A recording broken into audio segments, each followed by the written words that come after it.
আজকের ভিডিওটা ছিল 2-3 দিন আগেকার, কারণ আমি অলরেডি ঢাকা চলে এসেছি।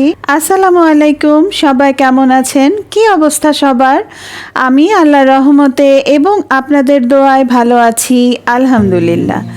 ভিডিও করা ছিল কিন্তু এডিট করতে পারি নাই। 2-3 দিন অনেক ব্যস্ত ছিলাম, যাওয়া আসা, গোছগাছ করা, তারপর এসে আবার গোছগাছ করা, আবার অফিসে স্টার্ট হয়ে গেছে। তো আজকে যখন এডিট করলাম ভাবলাম কেন না আপনাদের সঙ্গে শেয়ার করে ফেলি ভিডিওটা। তো এখানে আমি আম্মুর বাসারই ভিডিওটাই শেয়ার করছি, যেহেতু ছোট ছোট কিছু ক্লিপ নেওয়া ছিল। তো এগুলো আমি এডিট করলাম আর ভাবলাম একটু ভয়েস দিয়ে ফেলি। এই যে সকালের নাস্তা থেকে শুরু করছি।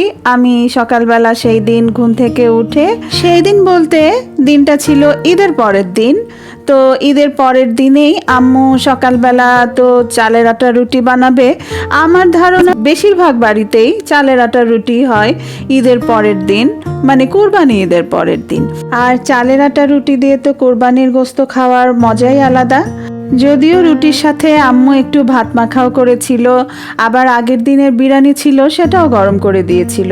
যাই হোক, নাস্তা টাস্তা করে আমি এখানে আম্মুদের সঙ্গে বসে গল্প করছিলাম, কারণ রান্নাঘরে তো অতিরিক্ত গরম, টেকায় কঠিন। সেই জন্য আমরা সবাই ডাইনিং স্পেসে বসে ফ্যানের নিচে বসে, এই যে আম্মু কাটাকাটি করছিল, আমার ছোট ভাইয়ের বউটাও কাটাকাটি করছিল, আর আমি বসে বসে আম্মুদের সঙ্গে গল্প করছিলাম। তারপর এই যে দুপুরবেলা খেলাম ঝুরা মাংস ভাজি।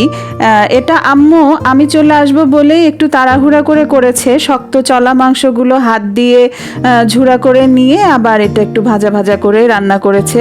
আর ছিল পটল আলু দিয়ে মাছের একটা ঝোল, পটল ভাজি, আর তার সাথে কোরবানির গোশত তো রান্না করা ছিলই।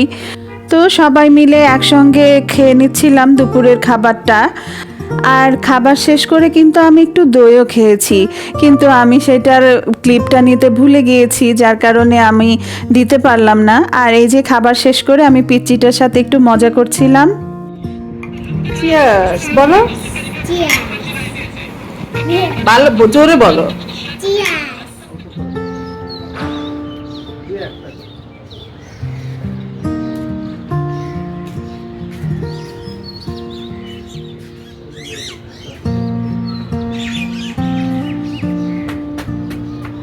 এরপরে বিকালের দিকে একটু ছাদে এসেছিলাম।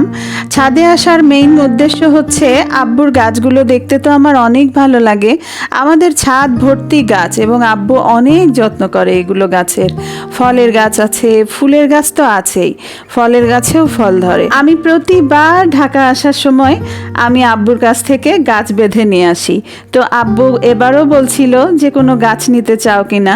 তো আমি আব্বুকে এবার বললাম যে আমাকে একটা গোলাপের গাছ দাও। তো আব্বু আমাকে গাছ সুন্দর করে বেঁধে দিচ্ছিল ব্যাগের মধ্যে। কি করো তুমি ওখানে? ময়লা নাড়তেছে বসে থেকে। তারপরে এই যে কিছুক্ষণ ছাদে থাকলাম, আর যেহেতু কালকে সকালেই চলে যাব, তো এই জন্য একটু আব্বুর গাছগুলো দেখছিলাম।